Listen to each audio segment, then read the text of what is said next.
All right, we're going to be talking about some theories around population growth, particularly one called Malthusian theory, which is the most famous of all population theories.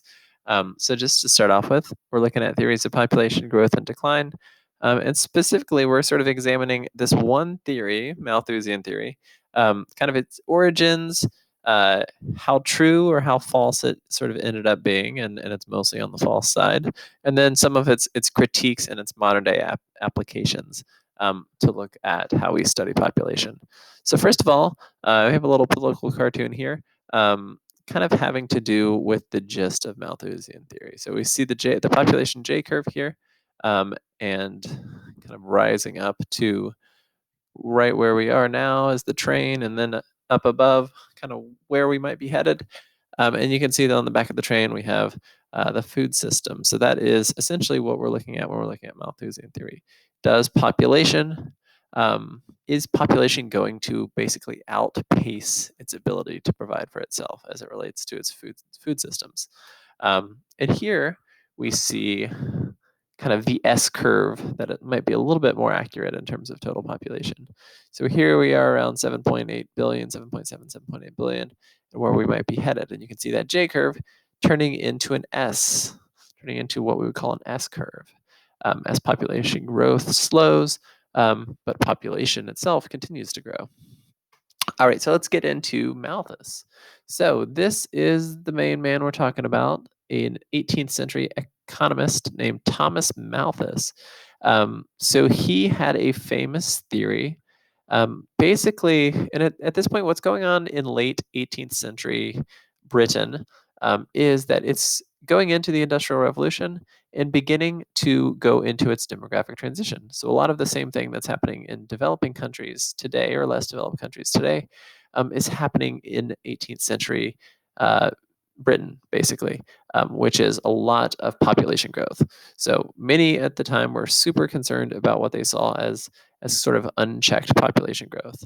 And Malthus particularly came up with what would be a really famous theory called Malthusian theory, which essentially says that population is going to grow at a geometric rate or an exponential rate. So sort of similar to the J curve that we see in population when we're talking about sort of widespread population growth or large scale population growth.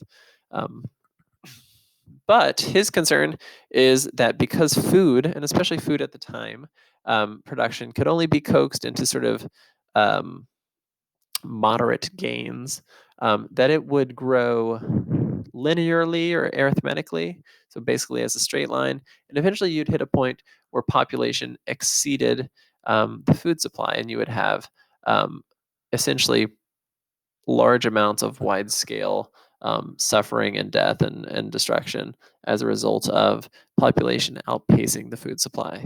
So this general idea is called Malthusian theory. So essentially what you would see is the population would go up and up and up, and then eventually exceed its sort of carrying capacity, hit a big wall. There would be all sorts of terrible things that would happen as a result of there being kind of resource wars and things like that. And you would see population go down again after that. So Malthus sort of continuously, or predicts this will continuously happen, that population will always grow this way and eventually hit that wall of carrying capacity and dip back down. All right, so let's talk a little bit about the ways in which Malthus is right and wrong. So what Malthus got right on some level is the J curve of the population, right? So population did grow like this in the UK, and eventually, kind of worldwide, we see this J curve that looks a lot like population growth across the world.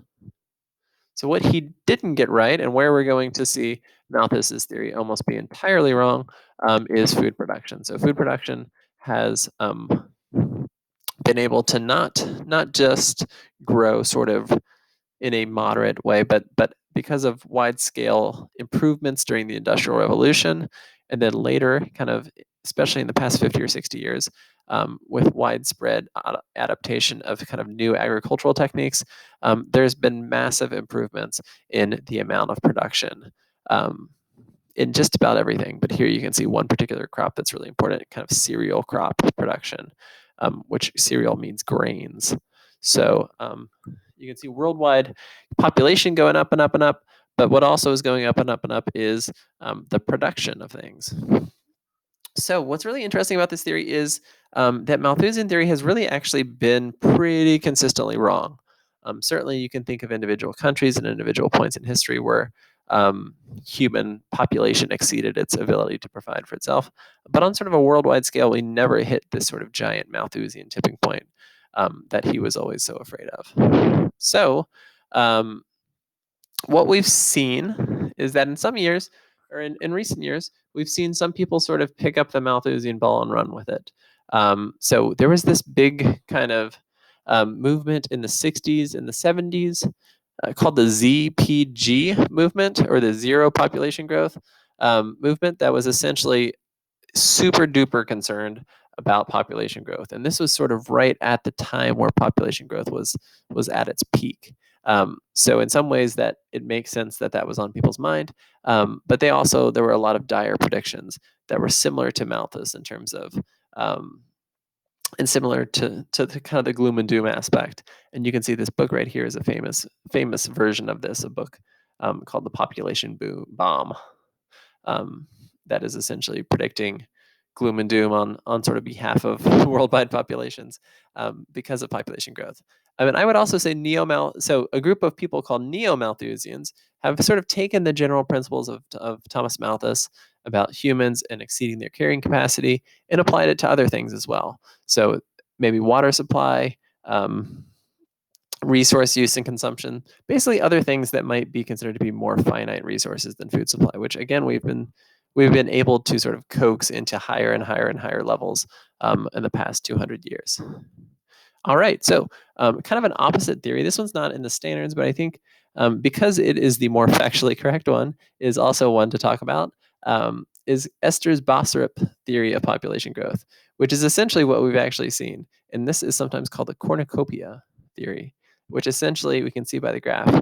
Bossrup suggested that the more people there are, the more hands there are to work, the more sort of people there are to come up with new inventions. And innovation and human ingenuity is going to be able to coax additional food and additional resources out of the same amount of land. And because of these changes in technology, we have sort of seen this become more the reality than Malthusian. And a big term here that we're not going to talk a ton about yet, but we'll talk a lot next unit, is the Green Revolution. So in the 50s and 60s, we started to see kind of a revolution in agriculture, in the use of technology in agriculture that led to widespread improvements in output across the world. So again, one more time, Malthusian theory, not true, still important though. And what is super important also is this idea of humans being able to sort of increase their carrying capacity in ways that Thomas Malthus did not predict. All right, thanks, bye.